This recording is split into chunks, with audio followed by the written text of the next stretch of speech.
राधे राधे, जय श्री कृष्ण। आप सभी भक्तों का हार्दिक स्वागत है आपके अपने YouTube चैनल श्री कृष्ण दीवानी में। आज आप सुनेंगे माघ मास महात्म्य के 16वें दिन की कथा। तो आइए सर्वप्रथम प्रभु का स्मरण करते हुए आप सभी जन मेरे साथ बोलिए, श्री लक्ष्मी नारायण भगवान की जय। श्री राधा कृष्णाभ्याम नमो नमः। ओम नमो भगवते वासुदेवाय। महर्षि वशिष्ठ जी राजा दिलीप को गरस्त आश्रम धर्म का वर्णन करते हुए कहते हैं कि हे राजन, मैंने तुमको दिन के प्रथम भाग का कृत्य बतला दिया है। अब दूसरे भाग में क्या किया जाता है वह तुम्हें बतलाता हूँ। हे राजन, दूसरे भाग में वेदों का स्वाध्याय किया जाता है। समिधा, फूल और कुश आदि के संग्रह का भी यही समय है। दिन के तीसरे भाग में न्यायपूर्वक कुछ दान का उपार्जन करें। शरीर को क्लेश दिए बिना ही देव इच्छा से जो उपलब्ध हो जाए उतने का ही अर्जन करें। ब्राह्मण के 6 कर्मों में से 3 कर्म उसकी जीविका के साधन हैं। यज्ञ कराना, वेद पढ़ाना और शुद्ध आचरण वाले यजमान से दान लेना, यही उसकी आजीविका के 3 कर्म हैं। दिन के चौथे भाग में पुनः वह स्नान करे। प्रातःकाल संध्या वंदन के बाद कुश के आसन पर बैठे और दोनों हाथों में कुश लेकर अंजलि बांधकर ब्रह्म यज्ञ की पूर्ति के लिए यथाशक्ति स्वाध्याय करें। उस समय ऋग्वेद, सामवेद, अर्थवेद और यजुर्वेद के मंत्रों का जप करना चाहिए। फिर देवता, ऋषि और पितरों का तर्पण करें। देवता का तर्पण करते समय यज्ञोपवीत को बाएं कंधे पर रखें। ऋषि तर्पण के समय उस यज्ञोपवीत को अपने गले में माला की भांति कर लें और पितर तर्पण में जनेऊ को दाएं कंधे पर रखें। उन्हें कर्मशः देव तीर्थ, प्रजापति तीर्थ और पितर तीर्थ से ही जल देना चाहिए। इसके बाद संपूर्ण भूतों को जल दे। मध्याह्न काल में आपो ही शठा इस मंत्र के द्वारा अपने मस्तक को सींचकर आपह पुनंतु इस मंत्र से अभिमंत्रित किए हुए जल का आचमन कर ले। तत्पश्चात दोनों हाथों से जल लेकर गायत्री मंत्र को पढ़ते हुए सूर्य को एक बार अर्घ्य दे। उसके बाद गायत्री का जप करें। गायत्री मंत्र के द्वारा यथाशक्ति सूर्य का उपस्थान करके उनकी प्रदक्षिणा और नमस्कार के बाद आसन पर बैठ जाए और जल के देवताओं को नमस्कार करके एकाग्रचित होकर अपने घर को जाए। इस प्रकार जप यज्ञ के अनंतर देवताओं की पूजा करें। ब्राह्मण को सूर्य, दुर्गा, श्री विष्णु, गणेश और शिव इन 5 देवताओं की पूजा करनी चाहिए। उसके बाद वह 5 महायज्ञों का अनुष्ठान करें। फिर भूत बलि, काक बलि और कुकर बलि आदि देते हुए निम्नांकित मंत्र का पाठ करें। मंत्र का पाठ करते समय कहें, देवता, मनुष्य, पशु, पक्षी, सिद्ध, यक्ष, नाग, दैत्य, प्रेत, पिशाच और सब प्रकार के सर्प जो मुझसे अन्न लेने की इच्छा रखते हों वे यहाँ पर आकर मेरे दिए हुए अन्न को ग्रहण करें। इस प्रकार यूं कहकर सब प्राणियों के लिए पृथक पृथक बलि दें। तत्पश्चात विधि पूर्वक आचमन करके प्रसन्नचित होकर द्वार पर बैठें और बड़ी श्रद्धा के साथ किसी अतिथि के आने की प्रतीक्षा करें। गोदोहन काल तक प्रतीक्षा करने के बाद यदि भाग्यवश कोई अतिथि आ जाए तो यथाशक्ति अन्न और जल देकर देवता की भांति उसकी भक्ति पूर्वक पूजा करें। सन्यासी और ब्रह्मचारी को विधि पूर्वक सब व्यंजनों से युक्त रसोई से जो अभी उपयोग में न लाई गई हो अन्न निकालकर भिक्षा दें। उस रसोई से ही अन्न निकालकर उस भिक्षुक को भिक्षा दें। सन्यासी और ब्रह्मचारी ये दोनों ही बनी हुई रसोई के स्वामी अर्थात प्रधान अधिकारी हैं। सन्यासी के हाथ में पहले जल दें, फिर अन्न दें, उसके बाद पुनः जल दें। ऐसा करने से वह भिक्षा का अन्न मेरू के समान और जल समुद्र के तुल्य फल देने वाला होता है। जो मनुष्य सन्यासी को सत्कार पूर्वक भिक्षा देता है उसे गौदान के समान पुण्य मिलता है। ऐसा भगवान यम का कथन है। माता, पिता, गुरु, बंधु, गर्भिणी स्त्री, वृद्ध, बालक और आए हुए अतिथि जब भोजन कर लें उसके बाद घर का मालिक गृहस्थ पुरुष लिपे पुते पवित्र आसन पे हाथ पैर धोकर बैठे और पूर्व की ओर मुख करके भोजन करें। भोजन करते समय वाणी को संयम में रखकर मौन होकर रहे। दोनों हाथ, दोनों पैर और मुख इन 5 को धोकर ही भोजन करना चाहिए। भोजन का पात्र उत्तम और शुद्ध होना चाहिए। अन्न की निंदा न करते हुए भोजन करना उचित है। एक वस्त्र धारण करके अथवा फटे हुए पात्र में भोजन कदापि न करें। जो शुद्ध कांसे के बर्तन में अकेला ही भोजन करता है उसकी आयु, बुद्धि, यश और बल इन 4 की ही वृद्धि होती है। घी, अन्न तथा सभी प्रकार के व्यंजन कड़छुल से ही परोसने चाहिए अर्थात हाथ से न भोजन परोसें, कड़छी का इस्तेमाल करें। भोजन में से पहले कुछ अन्न निकालकर धर्मराज और चित्रगुप्त को बलि दें। जो हमारे पूर्वज भोजन करने से पहले 2 या 5 ग्रास निकालते थे वह ग्रास धर्मराज और चित्रगुप्त के निमित्त निकाले जाते हैं। फिर संपूर्ण भूतों के लिए अन्न देते हुए इस मंत्र का उच्चारण करें। कहें, जहां कहीं भी रहकर भूख प्यास से पीड़ित हुए प्राणियों की तृप्ति के लिए यह अन्न और जल प्रस्तुत है। यह उनके लिए सुखपूर्वक अक्षय तृप्ति का साधन हो। भोजन में मन को लगाकर पहले मधुर रस ग्रहण करें, बीच में नमकीन और खट्टी वस्तुएं खाएं। अर्थात जब भोजन प्रारंभ करें तो पहले जो मीठी व्यंजन है उसको खाएं, 2 या 5 ग्रास जो भी खा सकें। उसके बाद ही खट्टे और नमकीन पदार्थ को खाएं। उसके बाद कड़वे और तिक्त पदार्थों को ग्रहण करें।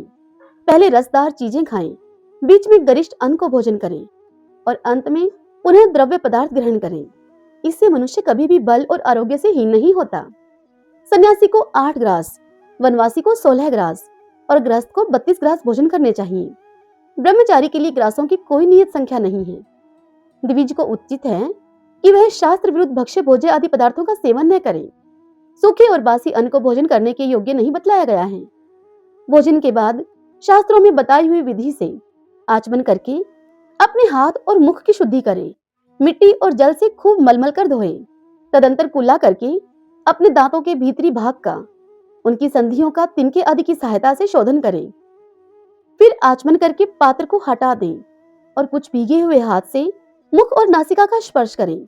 हथेली से नाभि का स्पर्श करें। तत्पश्चात शुद्ध एवं शांतचित होकर आसन पर बैठ जाएं और अपने इष्ट देव का स्मरण करें। उसके बाद पुनः आचमन करके तांबूल भक्षण करें। भोजन करके बैठा हुआ पुरुष विश्राम करने के बाद कुछ देर तक ब्रह्मा का चिंतन करें। दिन के 6ठे और 7वें भाग को सन्मार्ग आदि के अविरुद्ध उत्तम शास्त्र आदि के द्वारा मनोरंजन और इतिहास पुराणों का पाठ करके व्यतीत करें। 8वें भाग में जीविका के कार्य में संलग्न रहे। उसके बाद पुनः बाह्य संध्या, साय संध्या का समय हो जाता है। जब सूर्य अस्ताचल के शिखर पर पहुंच जाए तब अपने हाथ पैर धोकर हाथ में कुश लेकर एकाग्रचित होकर सायकालीन संध्या उपासना करें। सूर्य के रहते रहते ही पश्चिम संध्या प्रारंभ करें। उस समय सूर्य का आधा मंडल ही अस्त होना चाहिए। प्राणायाम करके जल देवता संबंधी मंत्रों से मार्जन करें। सायकाल में अग्निश्चय, मां, मनुष्चय इत्यादि मंत्र के द्वारा और सवेरे सूर्यश्चय, मां, मनुष्चय इत्यादि मंत्र के द्वारा आचमन करें। साय संध्या में पश्चिमाभिमुख होकर बैठ जाएं। तदंतर मौन तथा एकाग्रचित होकर रुद्राक्ष की माला लेकर तारों के उदय होने तक प्रणव और व्याहृतियों सहित गायत्री मंत्र का जप करें। फिर वरुण देवता संबंधी ऋचाओं से सूर्य उपस्थान करके प्रदक्षिणा करते हुए प्रत्येक दिशा और दिक्पाल को पृथक पृथक नमस्कार करें। इस प्रकार सायंकाल की संध्या उपासना करके अग्निहोत्र करने के बाद कुटुंब के अन्य लोगों के साथ भोजन करें। भोजन की मात्रा अधिक नहीं होनी चाहिए। भोजन के कुछ काल के बाद शयन करें। सायंकाल और प्रातः काल में भी बलि वैष्णोदेव अवश्य करना चाहिए। यदि स्वयं भोजन न करना हो तो भी बलि वैष्णोदेव का अनुष्ठान सदा ही करें, अन्यथा पाप का भागी होना पड़ता है। यदि साधारण शब्दों में आपसे कहूं तो बलि वैष्णोदेव वह है जब घर में शुद्ध भोजन बने तो उसमें से थोड़ा सा भाग गाय, कुत्ते, कोए, कीड़े मकोड़े और भगवान के लिए निकालकर अग्नि में या फिर गाय के लिए एक अलग से कटोरी में रखा जाता है। उस भोजन को निकालकर अलग से इस प्रकार से कहना चाहिए कि देवता, मनुष्य, पशु, पक्षी, सिद्ध, यक्ष, नाग, दैत्य, प्रेत, पिशाच और सब प्रकार के सर्प जो भी मुझसे अन्न लेने की इच्छा रखते हो वे यहाँ पर आकर मेरे दिए हुए इस अन्न को ग्रहण करें। फिर प्रभु से भी स्मरण करें कि हे भगवान, आप इस ग्रास को, इस भोग को स्वीकार करें और तदंतर यह ग्रास निकाला हुआ कटोरी में जो हिस्सा है इसको आप अग्नि में रख दें या फिर आप किसी गाय को दे दें। यह काम आपको जब भी आप भोजन करें दोनों समय तब आपको अवश्य करना है, चाहे आप भोजन करें या न करें, इच्छा हो आपकी या नहीं हो, किंतु यह काम आपको अवश्य करने हैं।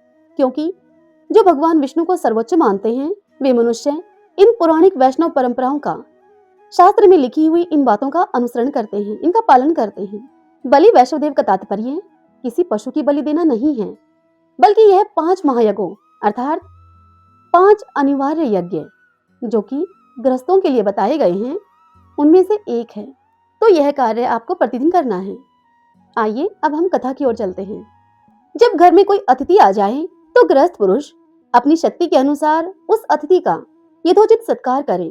रात में भोजन करने के बाद हाथ पैर आदि धोकर गृहस्थ मनुष्य कोमल शैया पर सोने के लिए जाए।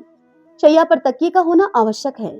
अपने घर में सोना हो तो फिर पूर्व दिशा की ओर सिरहाना करें और ससुराल में सोना हो तो दक्षिण दिशा की ओर सिरहाना करे। यदि मनुष्य प्रदेश में गया हुआ है तो फिर उसको पश्चिम दिशा की ओर सिर करके सोना चाहिए। उत्तर की ओर सिरहाना करके कभी नहीं सोना चाहिए। सोने के पहले रात्रि सूक्त का जप और सुखपूर्वक शयन करने वाले देवताओं का स्मरण करें। फिर एकाग्रचित होकर अविनाशी भगवान विष्णु को नमस्कार करके तदंतर रात्रि में शयन करें।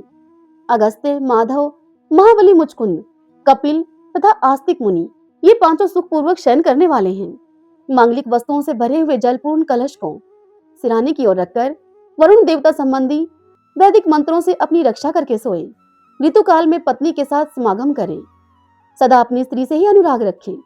पत्नी के स्वीकार करने पर रति की इच्छा से उसके पास जाए। पर्व के दिन उसका स्पर्श न करें।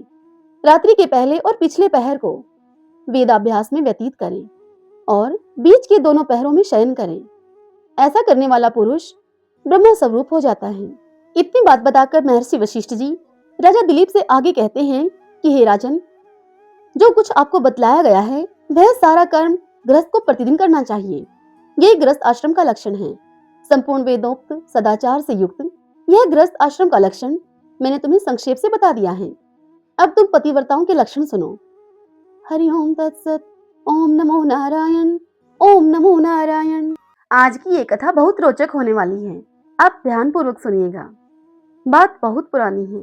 गंगा नदी के तट पर एक साहूकार और साहूकारनी रहा करते थे। साहूकार महाकंजूस था। उसके हाथ से एक पैसा भी दान पुण्य के नाम से नहीं छूटता था, जबकि साहूकारनी धार्मिक विचारों वाली थी। वह दान पुण्य में विश्वास किया करती थी। वह नित्य प्रतिदिन पूजा पाठ करती थी एवं दान धर्म के लिए साहूकार से पैसा मांगती। तब साहूकार साहूकारनी से लड़ झगड़ कर उसको चुप करा दिया करता था। साहूकारनी साहूकार से बार बार कहती थी कि अब आपकी आयु बीतती जा रही है, कुछ दान धर्म किया करो जिससे कि जीवन का कुछ उद्धार हो। परंतु उसकी बातों का साहूकार पर कोई भी असर नहीं होता था। एक बार की बात है, एक बार साहूकारनी ने साहूकार से कहा कि चलो ठीक है, आप और कुछ मत करो, कम से कम गंगा में स्नान तो कर ही सकते हो, वह ही कर लो। हम गंगा के किनारे पर रहते हैं, गंगा में डुबकी लगाकर कुछ पुण्य ही कमा लो आप। लगातार साहूकारनी के ऐसा कहने पर साहूकार ने तंग आकर एक दिन अपने मन में सोचा कि चलो एक दिन गंगा में डुबकी लगाकर कुछ धर्म पुण्य कमा ही लेता हूँ। यह भी रोज रोज मुझे बोलती है, इसकी इस बात को मानने में कोई हर्ज नहीं है, और दूसरा इस कार्य में कोई पैसा भी नहीं लगेगा। इस प्रकार सोचकर साहूकार अब गंगा में स्नान करने के लिए चल पड़ा। फिर चलते चलते रास्ते में उस साहूकार को यह ध्यान आया कि गंगा के घाट पर तो पंडे बैठे होंगे और कोई न कोई पंडा उसे घेर ही लेगा और फिर उससे पैसे मांगेगा। यह सब सोचकर वह साहूकार वहां रुका नहीं और चलते चलते गंगा जी के उस घाट पर पहुंच गया जहां पर के मृतक शरीरों का संस्कार किया जाता था। साहूकार ने वहां पहुंचकर सोचा कि यहाँ इस घाट पर कोई नहीं आता। ऐसा मन में सोचकर साहूकार अब गंगा जी में डुबकी लगाने के लिए घुस गया। उसी समय भगवान श्री हरि धरती का भ्रमण करने के लिए निकले हुए थे। वह उस साहूकार की सारी चतुराई को देख रहे थे। भगवान ने अपना रूप एक पंडे का बनाया और फिर साहूकार के पास पहुंच गए। जैसे ही साहूकार गंगा से स्नान करके बाहर निकले, पंडे का रूप बनाए हुए भगवान साहूकार के सामने आकर कहने लगे कि यजमान, आपकी जय हो। साहूकार यह सब देखकर हक्का बक्का रह गया और मन में सोचने लगा कि यह पंडा यहाँ कैसे आ गया। तभी पंडा बने हुए भगवान फिर से बोले, यजमान की जय हो। आप जैसे यजमानों के सहारे ही हमारी रोटी पानी चलता है। आपकी कृपा हो जाए तो मेरा भी साल भर का रोटी पानी का कुछ जुगाड़ हो जाए। यह सुनकर साहूकार कहने लगा कि पागल तो नहीं हो गया तू, कहां से दिलाऊं तुझे साल भर का राशन पानी। तब पंडा रूप धारण किए हुए भगवान फिर से बोले, तो यजमान, आप कृपा करके 6 महीने के भोजन पानी की ही कुछ व्यवस्था करा दीजिए। परंतु साहूकार फिर भी नहीं माना। तब पंडा बने हुए भगवान साहूकार से फिर कहने लगे कि चलो यजमान, आप एक दिन का ही राशन पानी का प्रबंध करा दो। परंतु साहूकार अपनी ही बात पर अड़ा रहा, जरा भी टस से मस न हुआ। अंत में भगवान उसे कहने लगे कि यजमान, और कुछ नहीं तो एक धेला ही दे दो। जब साहूकार ने यह देखा कि यह पंडा तो मेरे पीछे ही पड़ गया है, यह मेरा पीछा छोड़ ही नहीं रहा, तो साहूकार उस पंडे से कहने लगा कि मेरे पास तो एक धेला भी नहीं है। तुम ऐसा करो, तुम मेरी उधार रख लो। यह सुनकर पंडा बने हुए भगवान कहने लगे कि ठीक है यजमान, आप उधार में दे दो, कुछ तो दो। यह कहकर साहूकार अब अपने घर को चला गया। अब थोड़े ही समय के बाद पंडा बने हुए भगवान साहूकार के घर पर पहुंच गए और जाकर उनके द्वार को खटखटाया। साहूकारनी ने आकर द्वार खोला और फिर पूछने लगी साहूकारनी कि आप कौन हो। तब पंडा बने हुए भगवान कहने लगे कि मैं पंडा हूँ, गंगा के किनारे पर रहता हूँ, आप जैसे यजमानों का दिया हुआ खाता हूँ। और फिर पंडा कहने लगा आगे कि आज सुबह आपके पति गंगा स्नान करने के लिए गए थे और मुझे एक धेला देने की उधार करके आए थे, वही धेला लेने के लिए मैं यहाँ पर आया हूँ। सारी बात को सुनकर साहूकारनी अपने घर के भीतर गई और जाकर साहूकार से बोली कि जिसे धेला देने की उधार करके आए थे आप, अब वह धेला लेने के लिए घर आ पहुंचा है। साहूकारनी की इस बात को सुनकर साहूकार घबराने लगा और मन में सोचने लगा कि यह यहाँ पर कैसे आ पहुंचा। साहूकारों की तो चमड़ी चली जाए पर दमड़ी न जाए, यह कहावत यहाँ सिद्ध हो रही है, और वो भी धेला लेने के लिए आया है।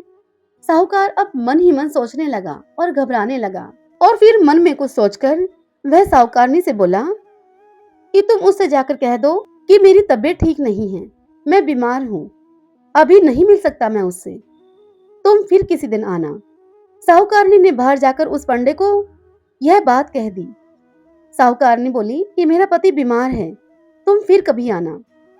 तब पंडा बने हुए भगवान साहूकारनी से बोले कि हमारा यजमान बीमार है और यह सुनकर भी हम वापस लौट जाएं, ऐसा कदापि नहीं हो सकता।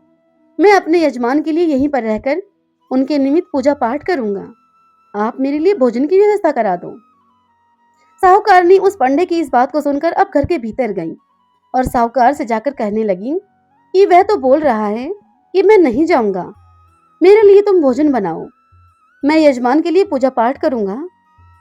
साहूकार अपनी पत्नी की इस बात को सुनकर अब हैरान रह गया और फिर साहूकारनी से बोला कि जाओ, उससे जाकर तुम कह दो कि वह तो मर गया। साहूकारनी बोली कि यह क्या कह रहे हो। तब साहूकार बोला कि जैसा मैं कह रहा हूं तुम वैसा ही करो। अब साहूकारनी रोती रोती घर के द्वार पर आई और पंडे से कहने लगी कि आप चले जाइए, साहूकार जी की तो मृत्यु हो गई है। अब यह सब सुनकर पंडा भेष बनाए हुए भगवान हक्के बक्के से रह गए और मन में सोचने लगे कि यह कैसा प्राणी है, धेला ना देना पड़े इसके लिए ये क्या क्या जतन कर रहा है।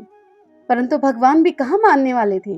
वे साहूकारनी से कहने लगे कि यह तो बड़ी ही गलत बात हो गई, अब आप अकेली हो गई हैं, गृहस्थी का सारा बोझ आप पर आ गया है। मैं ऐसा करता हूँ, मैं गांव में जाकर सभी को साहूकार जी के मरने की सूचना देकर आता हूँ। इससे पहले कि साहूकारनी पंडे से कुछ कह पाती, भगवान तो निकल पड़े बाहर की ओर और फिर जाकर सभी को सूचित कर दिया कि फलाना फलाना साहूकार की मृत्यु हो गई है। और अब भगवान सोचने लगे कि अब तो यह उठेगा ही, जब सारे ग्रामवासी उसके घर में जमा होंगे उसकी इस मृत्यु का समाचार पाकर, और जब वह उठेगा तो मैं अपना धेला मांग लूंगा उससे।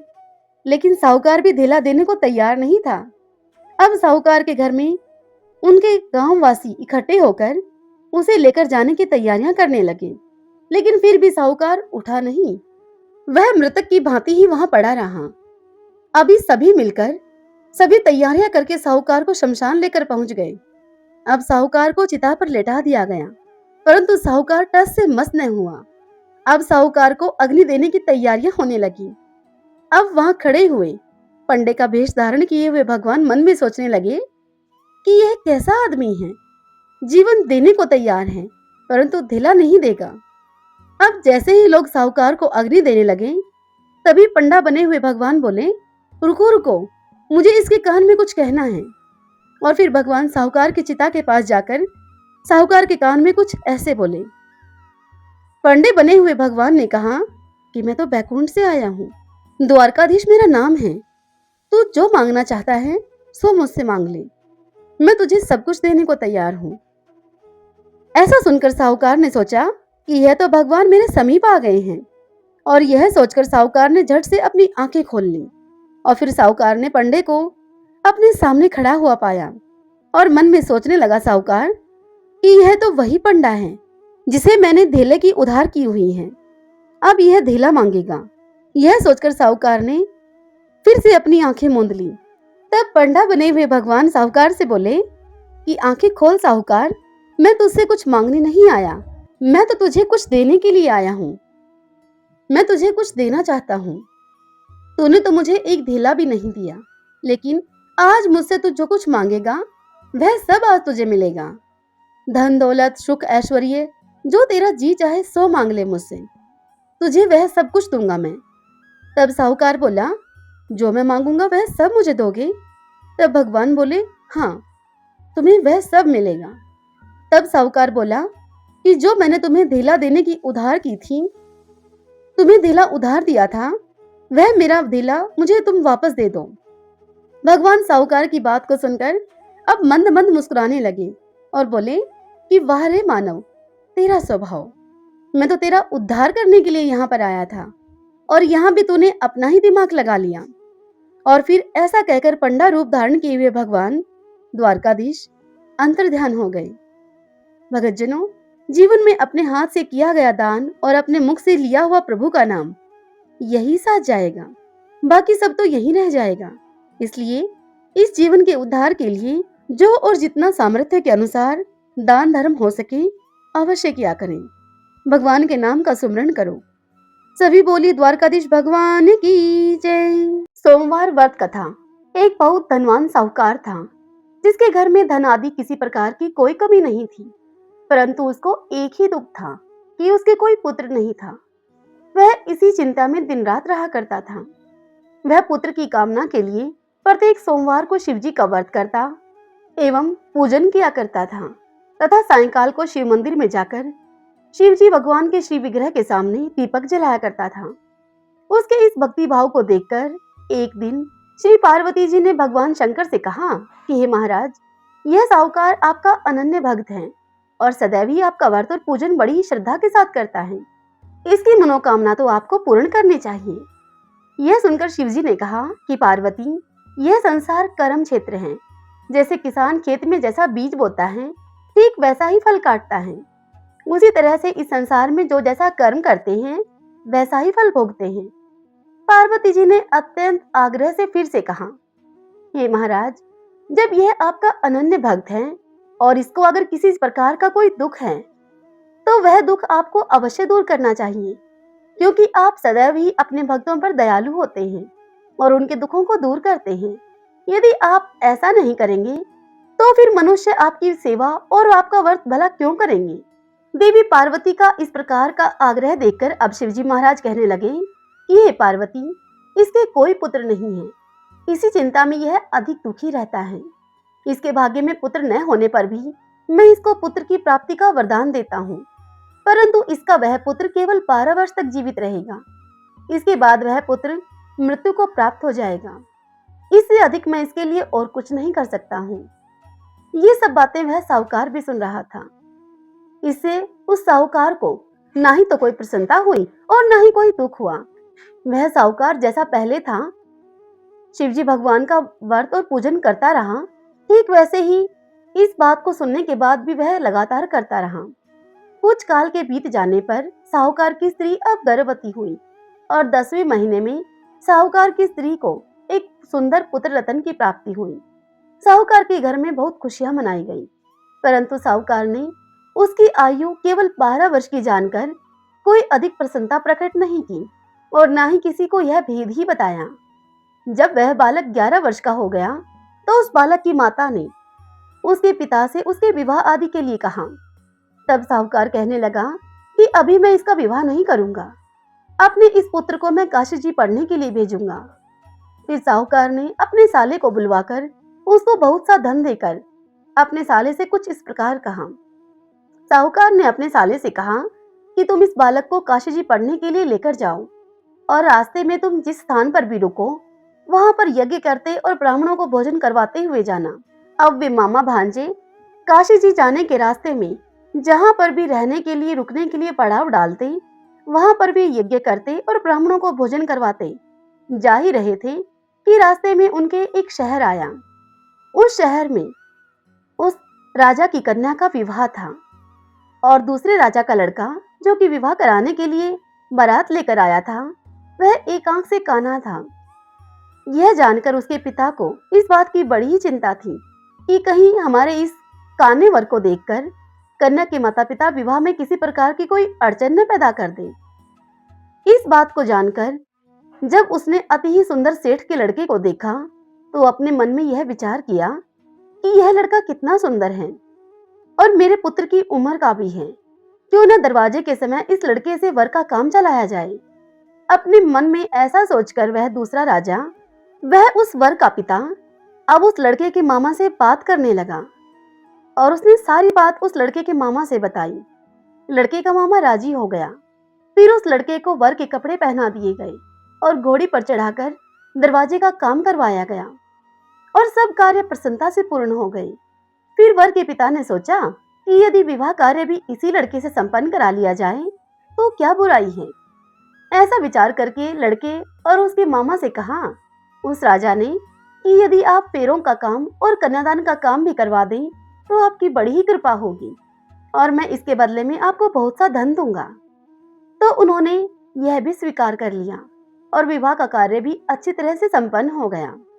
परंतु जिस समय वह लड़का अब जाने लगा तब उसने उस राजकुमारी के चुनरी के पल्ले पर लिख दिया कि तेरा विवाह तो मेरे साथ हुआ है, परंतु जिस राजकुमार के साथ तुमको भेजेंगे वह एक आंख से काना है और मैं काशी जी पढ़ने के लिए जा रहा हूँ। लड़के के जाने के बाद जब उस राजकुमारी ने अपनी चुनरी के पल्ले पर ऐसा लिखा हुआ पाया तो उसने राजकुमार के साथ जाने से मना कर दिया, जो कि एक आंख से काना था। और अपने माता पिता से वह कहने लगी कि यह मेरा पति नहीं है, मेरा विवाह इसके साथ नहीं हुआ है।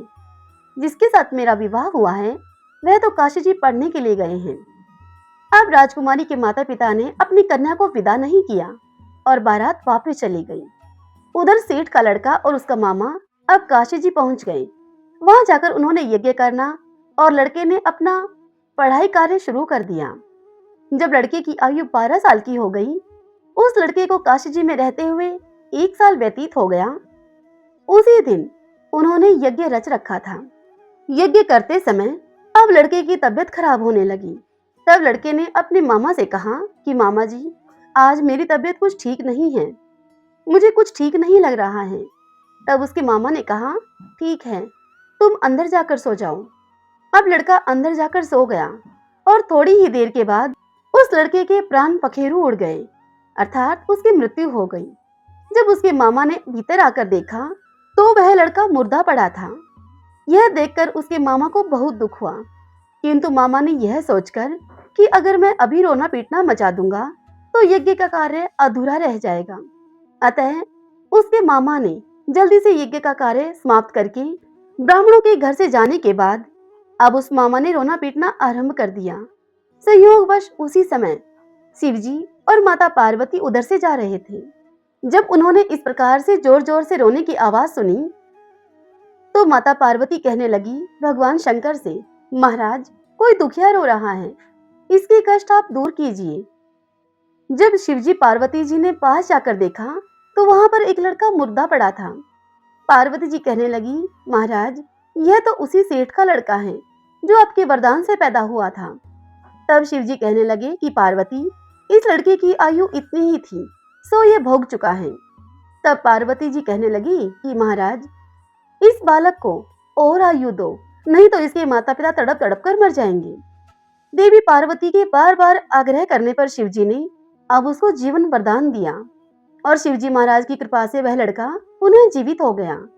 शिवजी पार्वती जी अब कैलाश को चले गए। तब वह लड़का और मामा उसी प्रकार से यज्ञ करते हुए ब्राह्मणों को भोजन कराते हुए अब अपने घर की ओर वापस चल पड़े। रास्ते में वही शहर आया जहाँ पर कि उस लड़के का विवाह हुआ था। वहां आकर उन्होंने यज्ञ आरंभ कर दिया तो उस लड़के के ससुर ने उस लड़के को पहचान लिया और अपने महल में ले जाकर उस लड़के की बड़ी खातिरदारी की। साथ ही बहुत सी दास दासियों के सहित आदर पूर्वक अपनी लड़की और जमाई को विदा किया।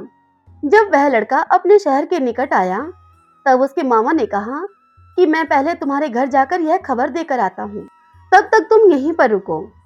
अब उस लड़के का मामा जब उस लड़के के घर पहुंचा तो वह जाकर क्या देखता है कि उस लड़के के माता पिता घर की छत पर बैठे थे और उन्होंने यह प्रण कर रखा था कि अगर हमारा लड़का सुकुशल वापस लौट कर आ गया तो हम राजी खुशी नीचे उतर आएंगे, और अगर नहीं आया तो यहीं से इसी छत से कूदकर अपने प्राण खो देंगे। इतने में ही उस लड़के के मामा ने आकर उनको यह समाचार दिया कि आपका पुत्र आ गया है। यह सुनकर उनको विश्वास ही नहीं हुआ। तब उसके मामा ने शपथ पूर्वक यह बात कही कि आपका पुत्र अपनी पत्नी के साथ बहुत सारा धन साथ लेकर आया है। तब सेठ ने आनंद के साथ अपने पुत्र का स्वागत किया और बड़ी ही प्रसन्नता के साथ अब वे सब मिलजुल कर रहने लगे। इसी प्रकार से जो कोई भी सोमवार के व्रत को धारण करता है अथवा इस कथा को पढ़ता है अथवा सुनता है, उसकी समस्त मनोकामनाएं भगवान शंकर माता पार्वती पूर्ण करते हैं।